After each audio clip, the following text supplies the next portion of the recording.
Hi everyone, welcome to Hamska Academy. Hope you all are good and safe, my dear students.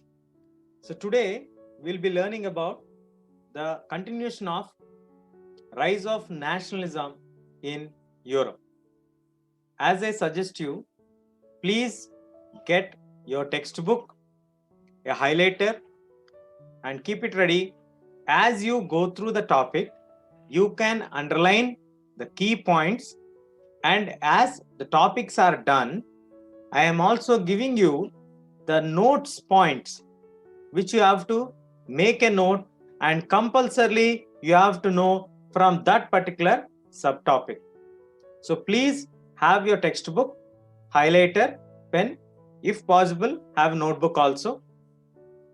You yourself can draw the concept maps which will be easy and convenient for you to learn the topic. Let's get into the topic.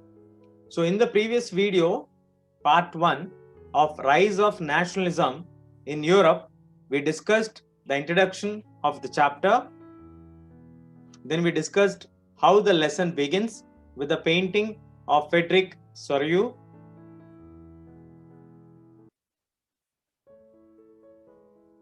Then we went on discussing about the difference between a nation state and a modern state. What are the key learnings from the French Revolution, and how did the idea of a nation emerge? So then we learned the notes points.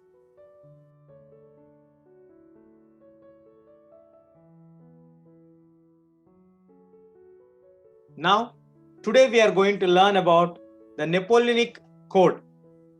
Napoleonic Code got its name as Napoleonic Code because this code is given by Napoleon.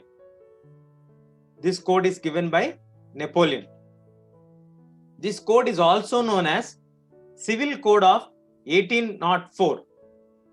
This code is also known as Civil Code of 1804. Usually, it is also known as Napoleonic Code. He did away with the privileges which were based on birth. He established equality before the law and secured the right to property. Among the Napoleonic Code or Civil Code of 1804, the first key point is he has given away the privileges which were acquired by birth. If you remember, in grade 9, when we studied about the French Revolution, the society, we called it as old regime. When we called it old regime, because there are certain norms by birth, the nobles, by birth, the clergy don't pay any tax, because by birth they got a privilege that they are exempted from taxes. Similarly, that privileges which you get by birth are taken away by Napoleon Civil Code of 1804. First thing is he removed the privileges based on birth. Second thing, he established equality before the law and secured the right to property.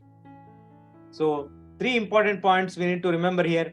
First, do away with the privileges based on birth. Second, he established equality before law. Earlier, there was no equality, so he brought equality before the law. Now, anybody, whoever is doing any kind of mistake, it can be any person, will be judged and punished on the basis of same law. Same punishment will be awarded for same kind of mistake or crime which is done. No special privileges for anybody who is born in a higher caste, higher privileged segment of the society. Now, he also made right to property as a right. So, he made that right to property is official. So, you will have right to property. He also brought certain administrative divisions. He abolished the feudal system and he freed peasants from serfdom and the manorial dues. So Napoleon brought certain administrative changes. Those are, he abolished the feudal system. According to the feudal system, the peasants have to pay certain amount of their produce to the feudal landlords or the manorial lords. So he has abolished that system completely, and he also freed the peasants. Earlier, the peasants are bound to pay the amounts to the feudal lords. So he freed them from any kind of bondage or slavery which was there because they are in a peasant group. And he also slashed off all the manorial dues. This is the second important step what Napoleon has mentioned in the Civil Code of 1804. Third, he improved the transport and communication system, which were very, very important for any nation's development. So he focused on the improvement of transport and communication system. The businessmen and small producers of goods in particular began to realize that uniform laws, standardized weights and measures, and a common national currency would facilitate the movement or exchange of goods and capital from one region to another. So Napoleon has reduced number of weights and measures into one uniform standard weights and measures. There were different weights or different lengths which are measured, which are different from one place to another place, different taxes which are collected, and then there were different currencies in circulation in the same country. So he reduced all these things to one uniform law, standardized weights and measures, common national currency, which made the trade become easy. You will have one standard weight, one law, and one currency. So similarly, in many places, after looking at Napoleonic Code in Holland, Switzerland, Brussels, Mainz, Milan, Warsaw, the French armies were welcomed as harbingers of liberty, the torch bearers of liberty. Why did the people of Holland, Switzerland, Brussels, Milan, Warsaw feel that the French armies are the promoters of liberty? Why means Napoleonic Code first statement, if you observe carefully, they have given away all the privileges based on birth. There are certain families, there are certain people who are controlling by birth, they have certain privileges in these countries. So if Napoleon comes to our country, he will implement the similar kind of rules which he has given in Civil Code of 1804. Then automatically we all will get the equality before law. This made the people to encourage the French armies and welcome the French armies. It became clear that the new administrative arrangements did not go hand in hand with political freedom. Any leader in the world, they do administrative changes, but they never encourage anyone to be as second position to him as a political system. Political system nobody designs, nobody encourages. Nobody encourages anybody to become a leader. Very rare of the situations. That's where the difference comes. So it is a very clear statement that new administrative arrangements, what Napoleon has brought, did not go hand in hand with the political freedom. Why they did not go hand in hand with the political freedom?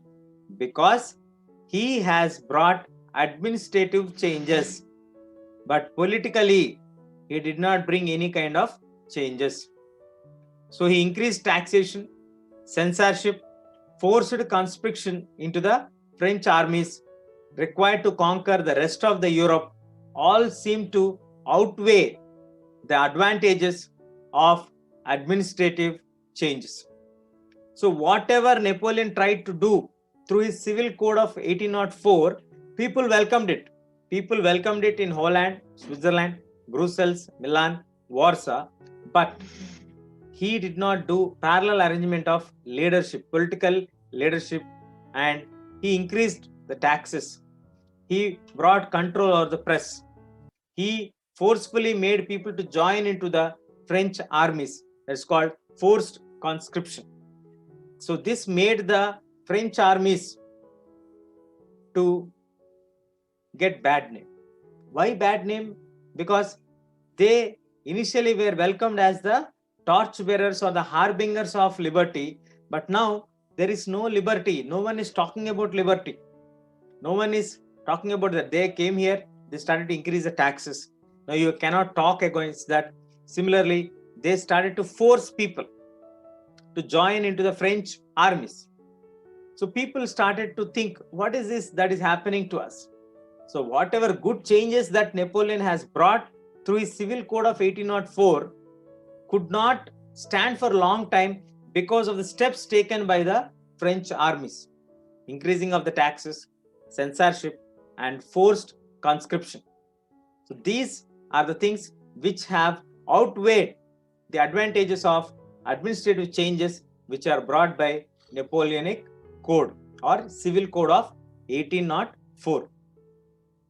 Children, you need to remember here, while you're writing the answer, you need to use the word Napoleonic Code or Civil Code of 1804, did away with the privileges of birth, equality before law, right to property, simplified administrative divisions, abolished feudal system, and freed the peasants from serfdom and manorial dues.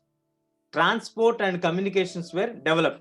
And similarly, what did away the good activities outweighed the advantages of administrative changes are increased taxation, censorship, and forced conscription into French armies. We need to mention these kind of words: increased taxation, censorship, forced conscription. Don't try to learn the meanings of these words and write that in the answer. Please avoid that. Please write the words which are used in your textbook or in the video so that you get full marks. Because when the CBSE sends us the key, it gives us clearly, please use the keywords. If the keywords are given, please allot full marks. So my dear students, please take the advantage of this, and while you are reading itself, please learn in the terms which are used in the textbook.